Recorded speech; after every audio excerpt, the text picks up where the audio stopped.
everybody. So this is an exciting episode because I'm joined today by our first ever guest.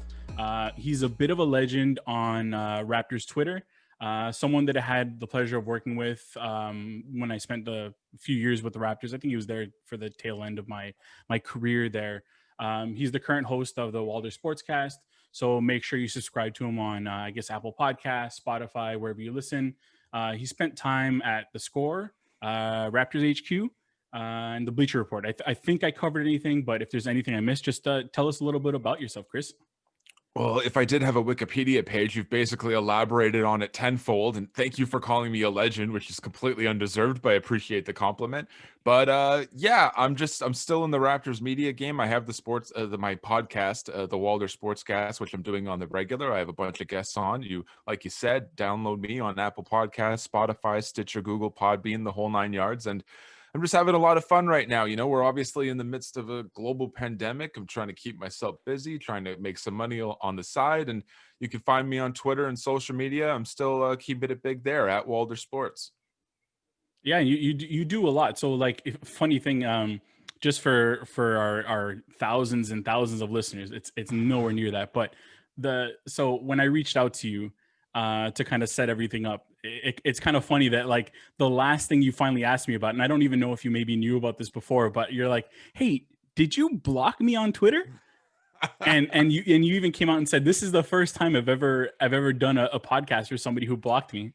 Yeah, we were about to make history until you figured that out. I was like, Jesus Christ, I must have said something back in the day that really pissed this guy off. But I did, as soon as you hit me up, I remembered exactly who you were. Like we used to work together for the Toronto Raptors game operations department. You were one of the head honchos on the staff. We all looked up to you, and I always remembered you treated me with respect. So when you asked me to do the show, it was a no-brainer. But then I checked the Twitter following of your podcast, your YouTube show, and I was like, is this his Twitter account? Because he blocked me. Does he realize this? But again, knowing me and the stuff I spew on Twitter, it was probably deserved. You and thousands of other people have probably blocked me there. But thank you for the unblock.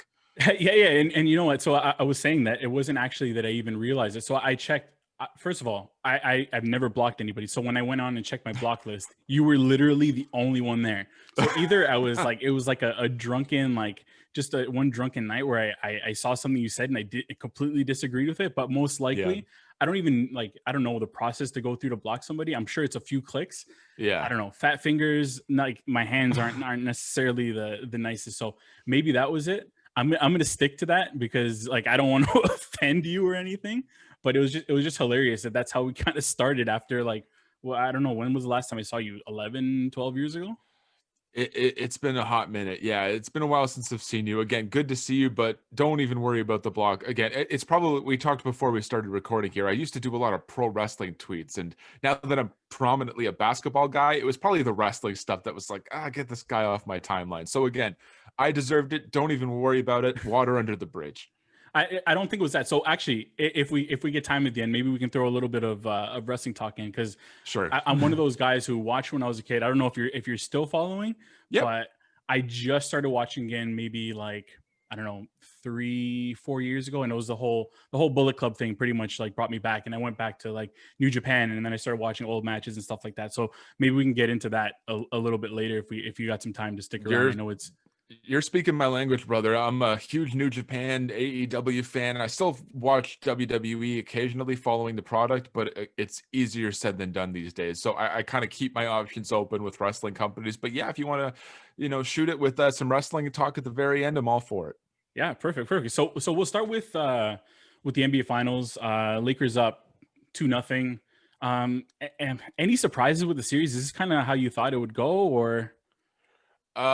I thought it would be more competitive. Obviously, you can't account for injuries. It's a shame what happened in game one. You saw so many bodies go down. I mean, Jimmy Butler has obviously continued to play, but he rolled his ankle there for a bit. You see Bam Adebayo with his shoulder sprain. It looks like he's going to miss the game tonight. And then Goran Dragic as well. There was only so much a team like Miami could do against the size of the Lakers to begin with. But now that they're missing bodies and they're missing firepower on offense, again, this is kind of just a formality at this point that the Lakers are either going to sweep the Miami Heat out of the playoffs or maybe they'll do the gentleman's sweep at the end of the day. It's a shame because, these playoffs have been one of the best in recent memory. And I think a lot of that is attributed to the fact that they're in this bubble. There's no home court advantage. I've kind of said this on Twitter many times. It's basketball in its purest form. You have the two teams out there just going head to head, no outside interference, no, outside, noise. You have the screens and the fans or whatnot, but that's not really impacting the play. So the best team is going to win no matter what. But here, and there's been so many great moments, which we can round off later. But now you get the finals, you get the Lakers and the Miami Heat, one of the great stories of this postseason, the fifth seed, I believe, making all the way to the finals. And now the Lakers are just walloping them. And, we're just a few days away probably from Larry O.B. being crowned to LA. So it's disappointing, but, again, you play who's in front of you. And if Miami's hurt, there's not a lot you can do about it. Yeah, and it really is too bad, because I would like to have seen what Spoelstra would have been able to come up with in the series. Just seeing, like, depth was their biggest thing going into the series, and the fact that, like, I know in the playoffs you don't really necessarily go like 1-8, 1-9, but I mean, at least Miami could roll out some different lineups and do some different things. And once you start to, like, when Jimmy rolled that ankle, I'm just like, man, if they lose Jimmy, like, this is definitely done. But then it was even worse because Bam and Goran. And, like, you just, it's so hard to recover for that. And then from that, and the size is just such a massive factor. And you can see it inside. LeBron is just doing whatever he wants when he gets into the lane. AD grabbing boards, and he's been playing like a monster.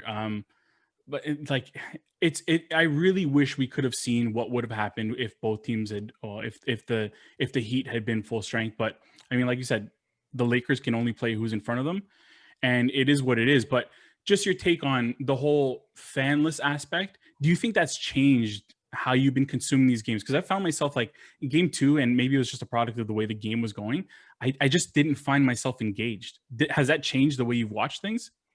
I think at the very start of this whole bubble experiment, it was kind of wearing on me a bit. I was used to just like the ambiance of an NBA playoff game. I was fortunate enough to catch a lot of the Toronto Raptors playoff games en route to their championship, both like in the city, in the arena and whatnot. So to get that atmosphere, it was electric. And you can't say it doesn't impact the players, because at the end of the day, it did a lot of good. But here in the bubble, it's weird times. We're going through a global pandemic. There's not a lot you can do in terms of getting fans into the arena. They're trying to filter in crowd noise, which came off really fake and cheap to me, but I understand why they did that.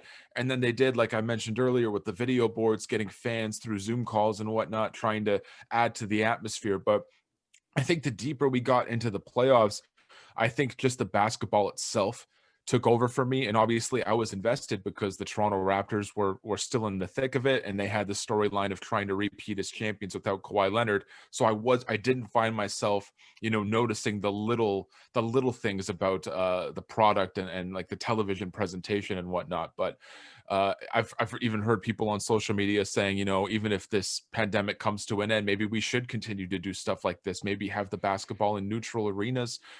I wouldn't go that far, but again, we don't know how long this thing is going to last. But ultimately, yeah, it hasn't really affected me too much, but I can see why it would to others.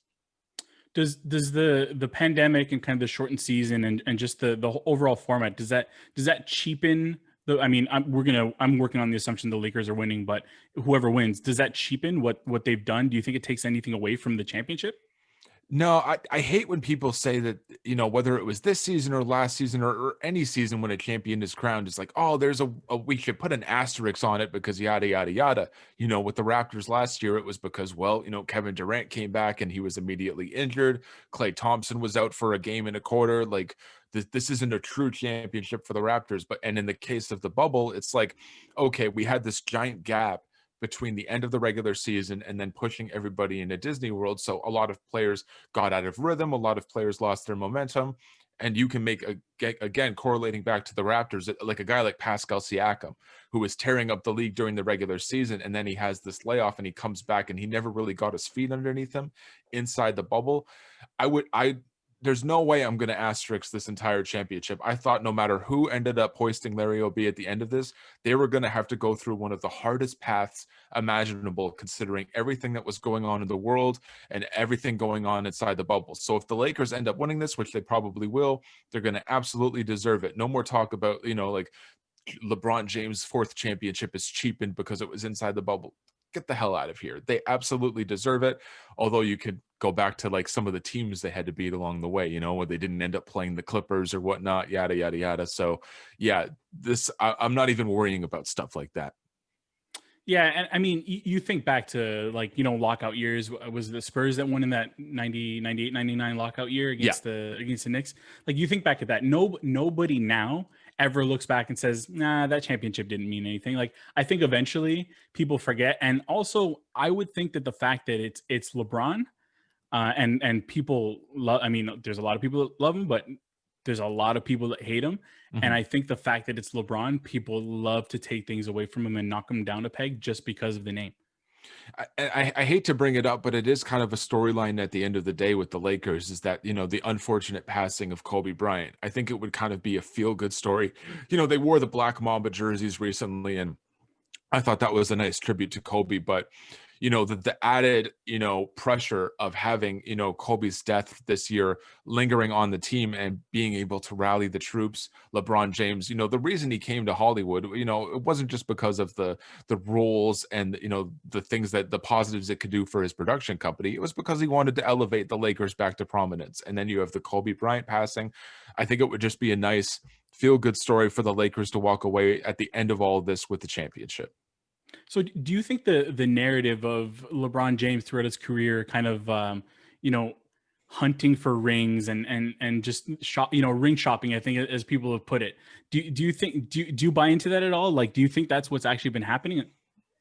No, I wouldn't say that. I mean, I guess you could make the argument that he was doing that when he went to the Heat, getting his boys, Dwayne Wade and Chris Bosh, to come together, because once that trio was formed, it was just, again, inevitable that those guys were going to win one or two rings, even though they were saying not 4, not 5, not 6, not 7 when they got together. But I don't think he was ring hunting. I mean, look, when he went back to Cleveland, they still had to go up against an elite and all-time Golden State Warriors squad, and they had to come back from 3-1 down in the NBA championship to get their lone ring together there. And then going to the Lakers, it's not like they had Anthony Davis and all of these role players waiting for them there. Like, they basically had to gut the roster to make this a championship caliber team. So to say that this guy is ring hunting is very unfair to LeBron James at the end of the day. And I watch a lot of sports talk shows, like prominently from ESPN and whatnot, and they're saying, how will this affect LeBron James's legacy? Winning in the bubble, winning a fourth championship, winning a third championship with a third different team.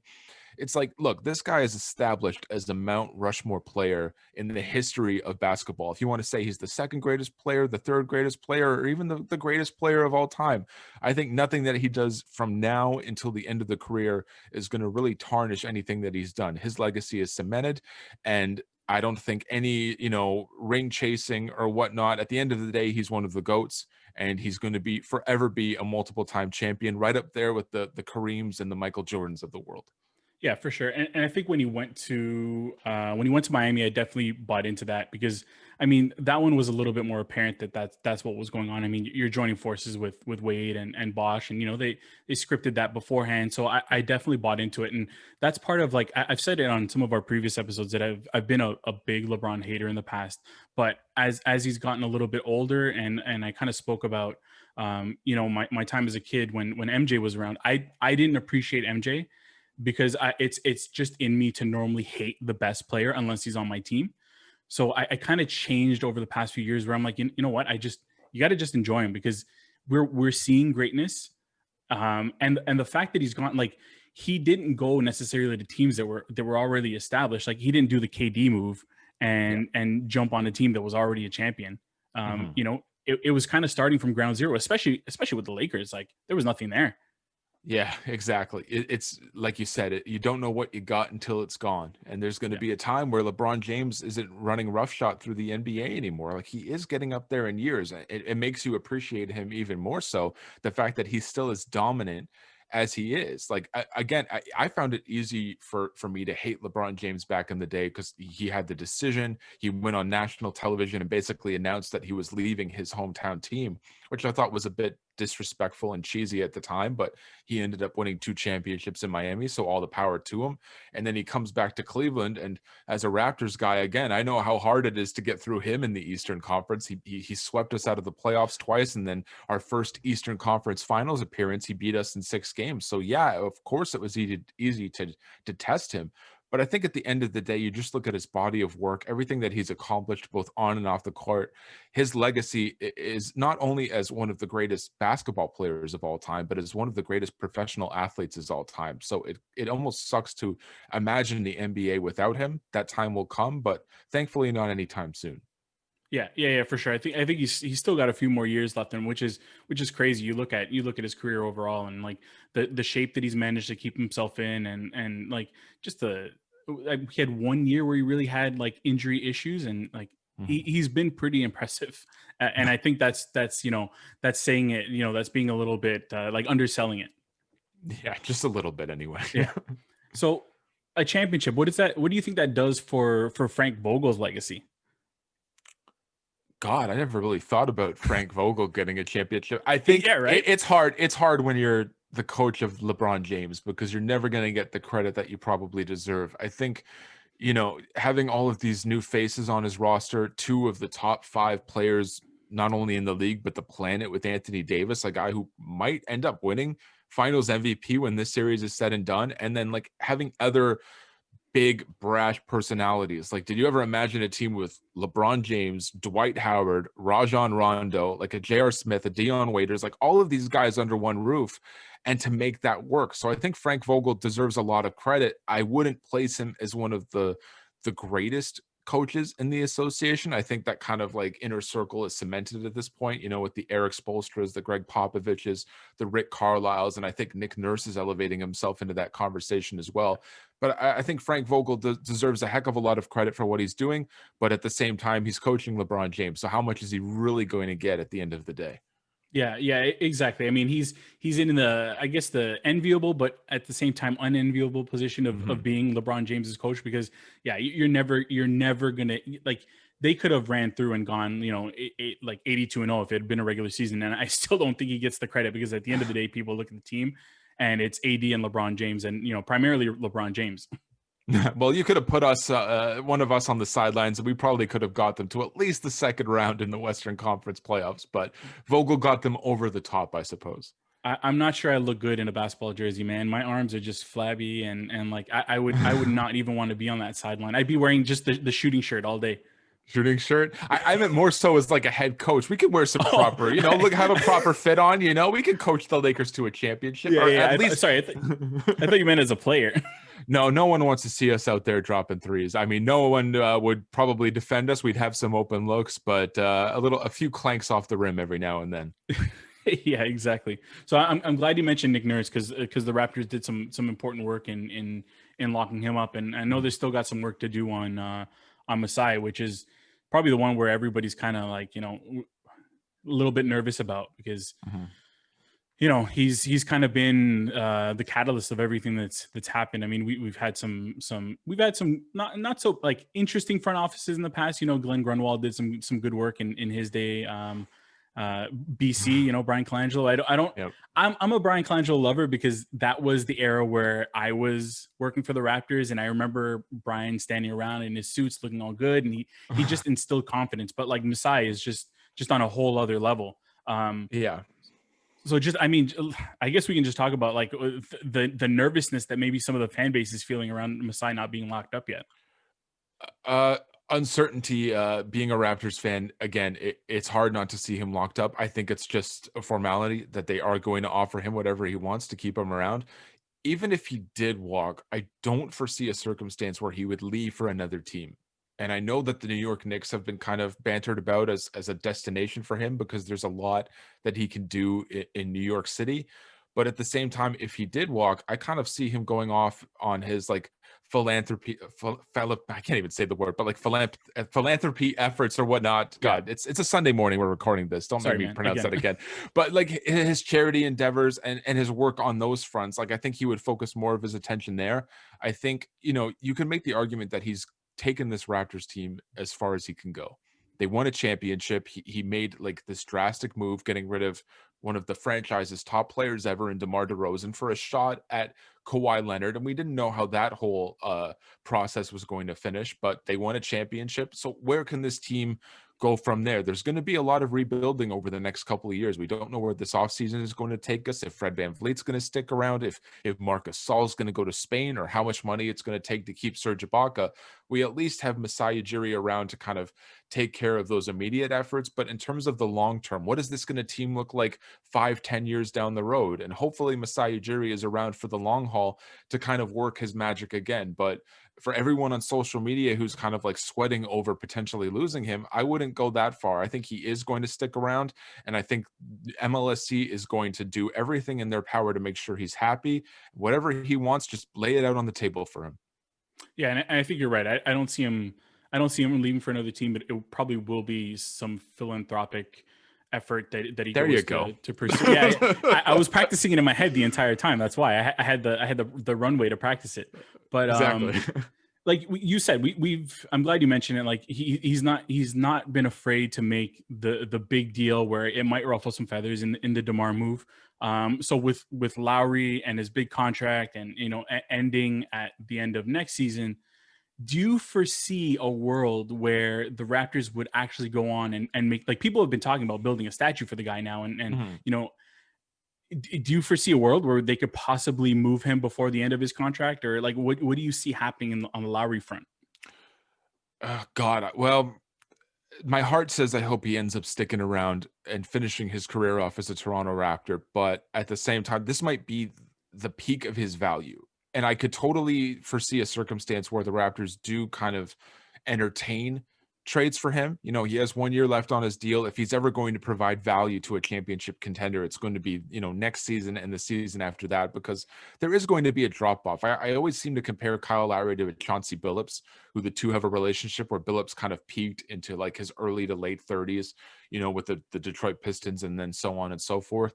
I could see Kyle Lowry, the Philadelphia 76ers need a point guard at this point. Maybe a deal could be struck with Philadelphia, but I don't think the Raptors are in a rush to move Kyle Lowry. He was probably the team's most important player during this entire postseason run, not just as a basketball player, but as a vocal leader. And if Lowry steps away, who becomes the voice in the locker room? Who's going to be the next guy to step up and be like, I'm carrying this team? Is it going to be a Fred VanVleet if they can come to a contract with him?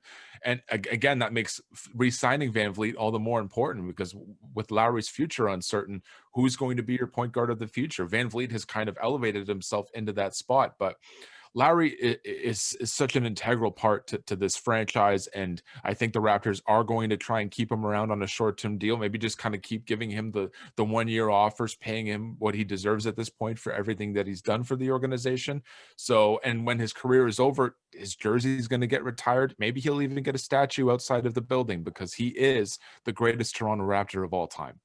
Yeah, I completely agree. And the leadership is the part that kind of like, worries me the most, because you're right. If he's gone, is it VanVleet? Like, yeah, maybe, but we've seen eras in this franchise where, let's say the Chris Bosh, Andrea Bargnani era, where there wasn't a true voice in the locker room. There wasn't that one guy, you're going to grab somebody by the collar and say, we got to do this and we got to do it now. And that's absolutely what Lowry is. Lead by example, emotional leader. Like it's all of that. And I hope they don't move him either, because like you lose that. And then you're right. It makes the Fred VanVleet contract all the more important if you eventually do end up doing that. And so that's one of the things that I wanted to talk about as well. Like, how high do you go for Fred VanVleet? Because there are some teams out there with some money who can potentially, kind of throw a wrench into the Raptors' plans with Fred. Well, here's the problem. I think the Raptors want to keep as much cap room available for the following summer. You know, Yep. all the rumors with Giannis Antetokounmpo trying to give him a max contract, trying to bring him north of the border. So you don't want to dig into those funds too much. I think, you know, in the 20 to $22 million range for Fred VanVleet, you know, give him the money that he's certainly warranted for himself, but not handcuff yourself for the big payday, like the big summer with Giannis and so many big names on the open market. I think Fred VanVleet, I worry about teams like the Knicks, like the Detroit Pistons, or even like the Phoenix Suns to a lesser extent, teams that are in desperate need of a leader, desperate need of a point guard that can offer him max money. But when you're Toronto, you can say, hey, you've kind of built yourself up over time here through our farm system with the Raptors 905. You've become a championship caliber point guard. We saw how you performed against the Warriors on the big stage in the NBA Finals. We see you as an integral part of our future. And this is a winning organization. The Raptors have been one of the most consistent franchises in the league for the last decade. And to provide him that assurance, it can go a long way when you're negotiating a new contract with him. Do you really want to see yourself ending up with the Knicks, a team that's been in disarray for so long, and trying to start over from scratch with a team like that? It's not exactly alluring to a guy like VanVleet unless they offered him, vastly more money. But I think the Raptors are going to pay him at the end of the day. But again, not to dip their toes too much into 2021. Yeah, and I think anywhere above 20 starts to make me a little bit nervous. Mhm. Um, just some of the limitations. You know, he can get to the rim, but sometimes when he gets there, and we saw it in the playoffs where he'll throw up an off balance shot off the window or something. But so it starts to make me a little bit nervous when you start to get too high, and not even too high, just into the 20s in general. So I'm hoping that they can definitely sell him on the fact that this isn't just about money. Sometimes it's about winning, and he does strike me as the type of guy where winning and being in a good situation is important. So I just hope that they don't have to do anything crazy where they're starting to dip into that 2021 money, because I would love to see Giannis here. I don't think it's going to happen. I still don't believe that we ever had Kawhi Leonard and that we won the finals. Oh, that didn't happen. As far as it was just kind of like a passing memory. Like I still need to go back and watch some YouTube clips of all of the great moments we had during that championship run. But going back to VanVleet, like he is, if you're going to play him off ball, if you're going to have him as your two guard, he is undersized for that position. And we saw that during the final play of Game 7, where he Yeah. was basically swarmed by like a Jaylen Brown, and he threw up a wild shot that could have got the Raptors right back into it at the end of the game. So there are some issues that come with that. But again, Lowry isn't going to be around forever. You do need a point guard to build around for the future, and VanVleet should be that guy. Yeah. I agree 100%. So I mean, it still remains to be seen what's going to happen. Like, there's still a lot of uncertainty with this, with the offseason, and what some other teams are going to do with the money that they have available. Because TV wise, are there going to be fans in the arena? There are so many questions, which we don't even know when the next season is going to start. So it's going to be a weird offseason.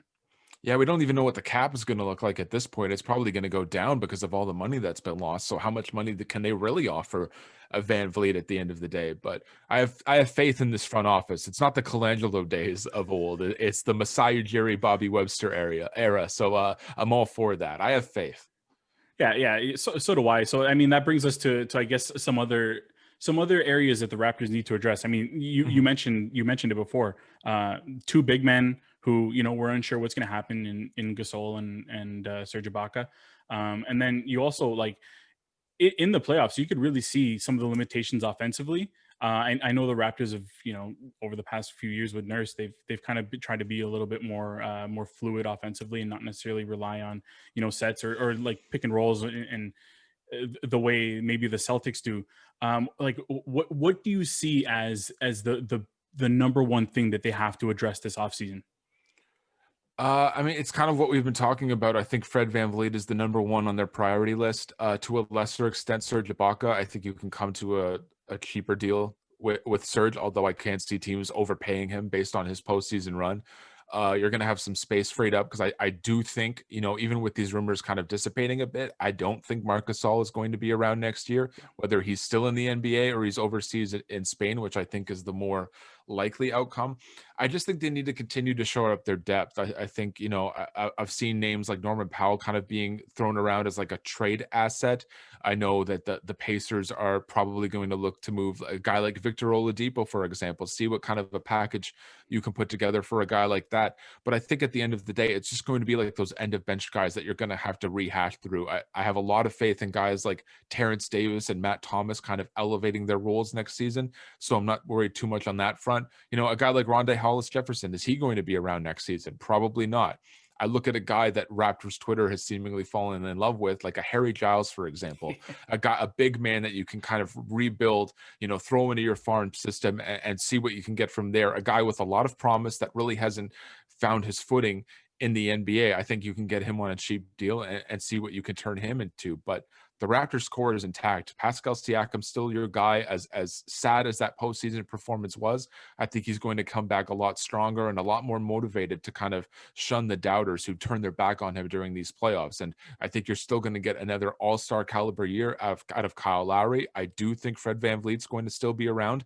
It's just a matter of keeping those contracts intact. Like I said, keeping Serge Ibaka around for as little money as possible, because I think he is an important part to this roster. I don't want to see the Chris Boucher era starting earlier than it has to. I don't foresee a circumstance where he's like your starting center heading into next season. So I think it's just keeping as much of the core happy and intact as possible.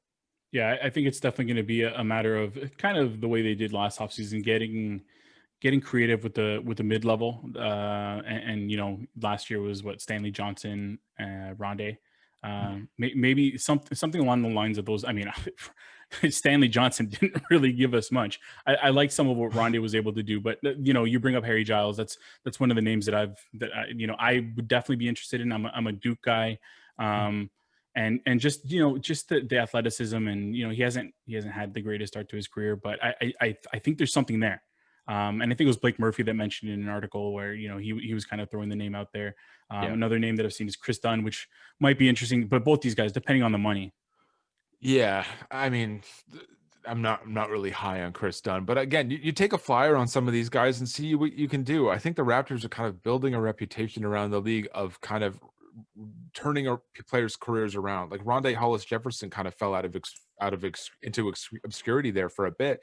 He came into Toronto. I don't think he lifted himself up that much, but he had a nice stint here in Toronto as kind of like a defensive wing who is horrible around the rim. Don't get me started about him trying to score when he's 3 feet away from the bucket, but I think he does have value at the end of the day, and I think another team will bring him aboard and he'll provide value there. But the Raptors roster, it's all about, they've found a lot of success over the years, just kind of moving parts in and out. You know, who foresaw a circumstance where Matt Thomas was going to be an important part of this roster? Who thought that Terrence Davis, another undrafted guy, was going to be making an all-rookie team at the end of the season? Like, these are guys that, you know, you could bring pretty much anyone in to fill out those like 8, 9, 10 spots and get some production out of them.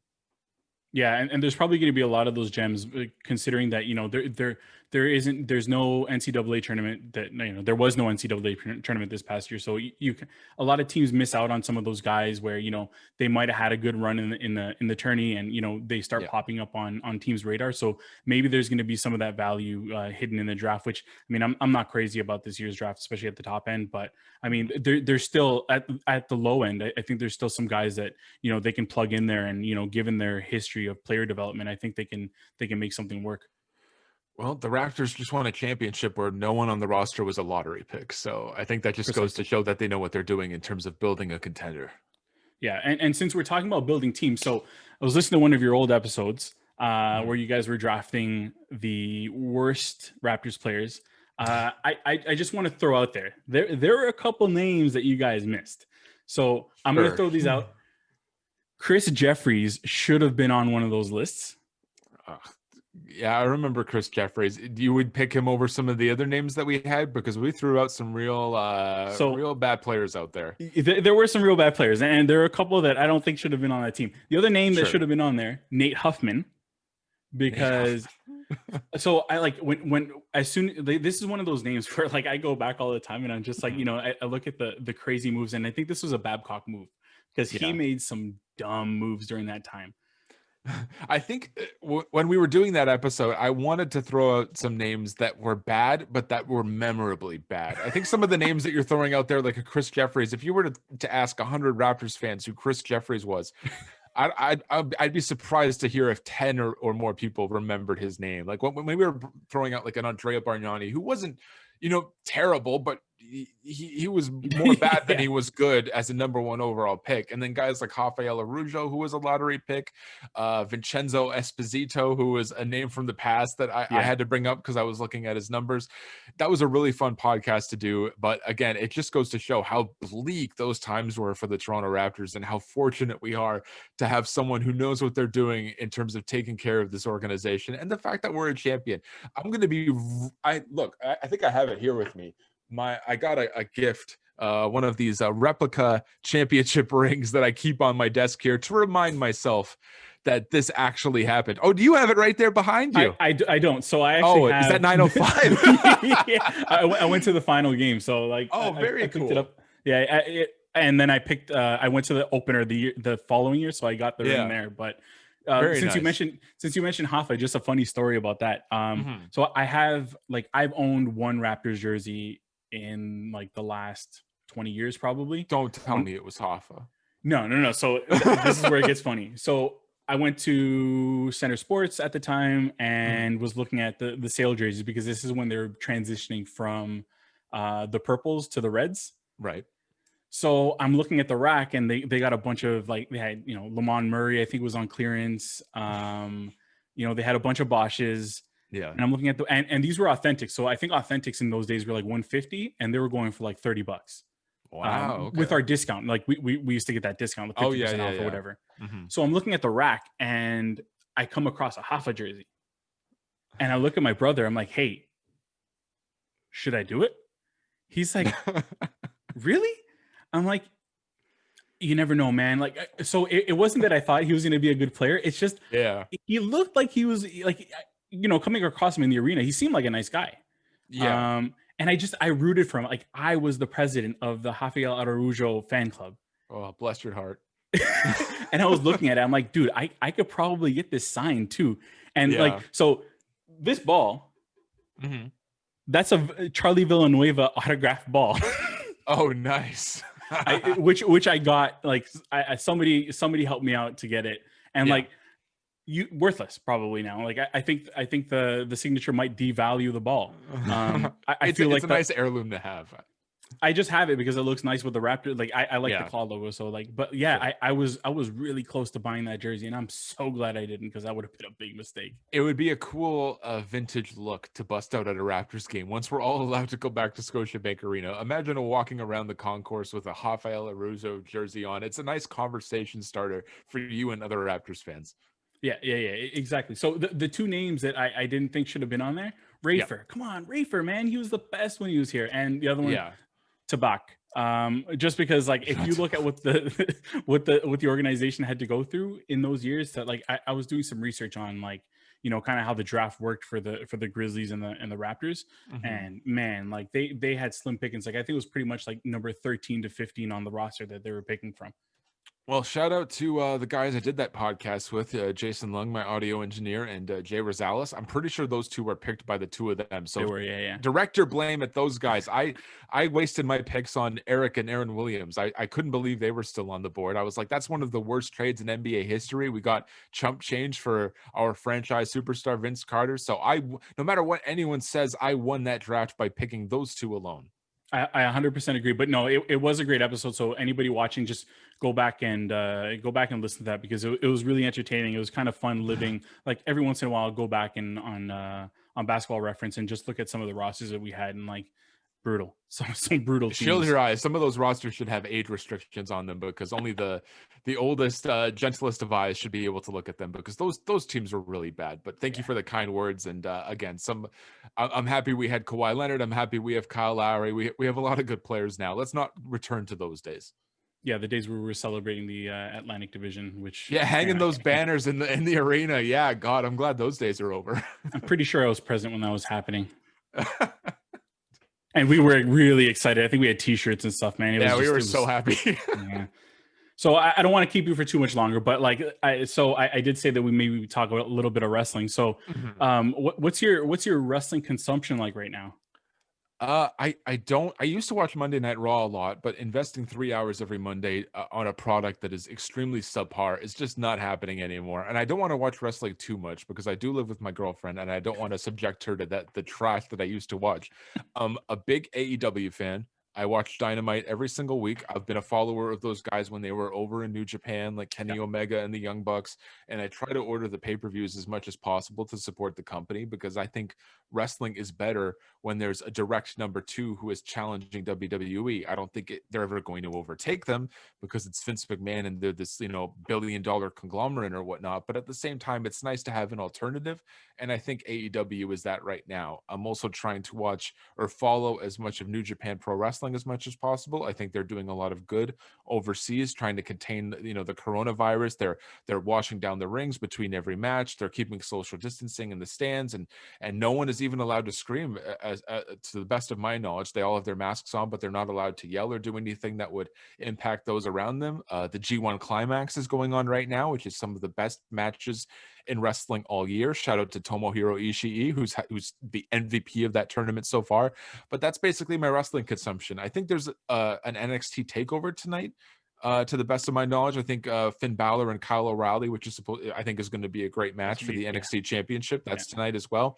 So WWE has kind of fallen to my second and third option, but AEW, that's where my wrestling love is right now. yeah.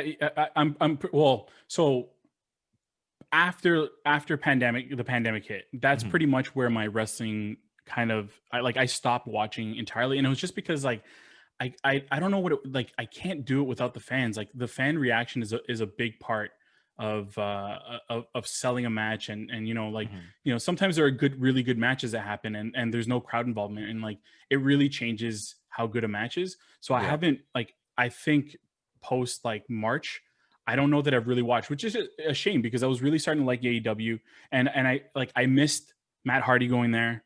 Mhm. I missed the whole Exalted One saga, kind of like Yeah. coming like the reveal and everything. Rusev, I know I was flipping around. Rusev is now there. Yep. I don't know what his name is now, but Miro. that yeah, right, exactly. Yeah. So like I was really starting to like AEW because like I watch all of these guys Yeah. in New Japan. Like Kenny, I'm a big Kenny Omega guy, like Hangman Page. So I like when I started getting back into it, it was just one of those random things where I was flipping around a few years ago and I came across Ring of Honor, Mhm. and it was probably when they started bringing some of the Bullet Club guys over, and they were doing the crossover with New Japan. And I know I had seen the Bullet Club shirts like around, and I'm like, what the like, what's Bullet Club? Like, I mean, so I started to get into it, and then I started to go back to when Finn was Prince Devitt, and Yeah. it kind of sold me because it gave me that NWO feel, Right. which I think I don't like. I haven't watched New Japan lately, but I feel like Bullet Club has kind of lost that feel. It's not as exciting anymore. Maybe because it's been around too long, but Yeah. um, yeah, it's like how do you feel? So like just going back to WWE, Roman Reigns heel turn. Oh, that's the best thing going in that company right now. Like hands down. There's not a lot to look forward to these days with WWE.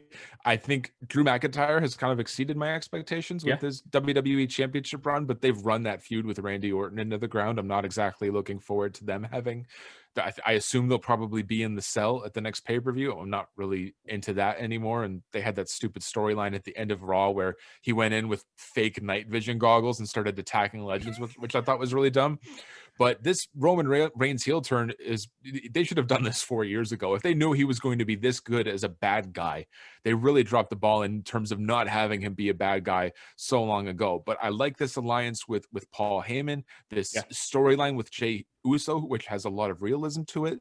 I thought Jey Uso had a really good promo on SmackDown. I believe it was last week where he was saying like, what people say to me when they look at me, which one are you in terms of him being a twin? When they look at you as like the tribal chief, as like the man, the universal champion, the guy who puts food on our table. And I was like, holy shit, this is what I've been waiting for with this company for so long. Let's roll with this. And I thought they were going to, shift gears and maybe go to Roman Reigns and The Fiend.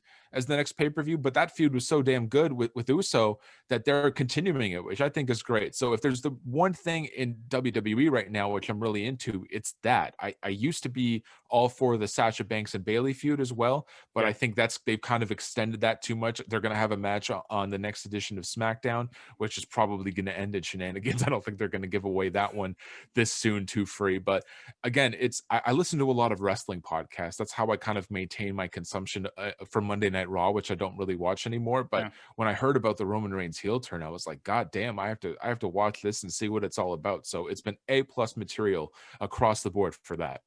Yeah, and so that's kind of what got me back into it lately. It said I remember reading an article somewhere that Roman Reigns was finally going to make that heel turn, which you're right, they should have done that a long time ago. So that kind of piqued my interest a little bit. So I'll tune in every now and then, but it's just, you're right, it's difficult to get through any WWE content right now, other than like NXT was the one that I kind of always stuck with, because I just love the characters. I love the matches. It was just a completely different style from what the main roster was doing. But I saw like one of your tweets to Wei Ting, who like I've been following him and John Pollock for a long time, and they kind of like, even so when the Law was still on, I had no, for like 10 years I didn't watch wrestling, but for whatever reason I would still listen to the Law. And it kind of kept me up to date with what was going on. So even when like I wasn't watching and I didn't know, I wasn't seeing Roman Reigns fight, I knew all the hatred for Roman Reigns, because like he just didn't work as a face and nobody was buying it. Shout out to John Pollock and Wei Ting. I hope to have them on my podcast sooner rather than later. I'm a proud Patreon subscriber to postwrestling.com. I think those two are great. I appreciate their opinions on professional wrestling, because more often than not, I agree with them. I think maybe Wei and I differ in terms of certain things on Monday Night Raw, but it's all good. I like hearing those differing opinions, especially when it comes to WWE, because a lot of people have a lot of different thoughts on that company. But again, and I used to be a big consumer of NXT as well, but here in Canada, I think they air it prior to SmackDown, or either that or the Thursday night. Condensed. Yeah, so I like watching AEW live when it happens, or whether it's taped that week or whatnot. So I try to watch that every Wednesday. But for NXT, I follow along online, and maybe I'll kind of pick my matches on YouTube when they upload the clips or whatnot. But for the takeover tonight, I think they have a really stacked card. Not only O'Reilly and Balor, but I think the women's championship match with Io Shirai and Candice LeRae. I remember their match from TakeOver Toronto, which was one of the best matches on that card. So I'm looking forward to that tonight. Spoiler, I might foresee a title change. You know, maybe if they're going to draft Io Shirai to the main roster, we'll see there. And Kushida, who hasn't really taken off in NXT, but I think he's going to get a big win tonight against Velveteen Dream. So I'm going to keep my eyes peeled on that big show tonight. Yeah, same with me. It's been a while since I watched a takeover, but takeovers are usually really entertaining. They're always my favorite, like, you know, WrestleMania weekend or whatever it is. It's usually my favorite show to watch. So I'll probably tune in. My fiance, like, I got her into wrestling just because I always had it on. She's like, oh, this is actually pretty good. So I'll probably she'll definitely be down to watch, but it'll kind of be one of those things, because what time is the Lakers game at today? Does it matter? Are we watching this thing? Or do we know? Yeah. So I have a nice setup where I got the TV right here, and I got my computer here. So like I'll probably have the basketball game on the small screen just in case anything interesting happens. But yeah, I'll probably watch some wrestling tonight. It's been a while. It's all good. I mean, yeah, I'm not too interested in watching Game 3 tonight. Again, I think it's just a formality, but who knows? Maybe the heat'll shock me. Tyler Hero will drop 50, and then Duncan Robinson will drop a 40 piece alongside him. I don't know. These playoffs have been weird. 2020 has been all over the place. A lot of stuff can happen tonight.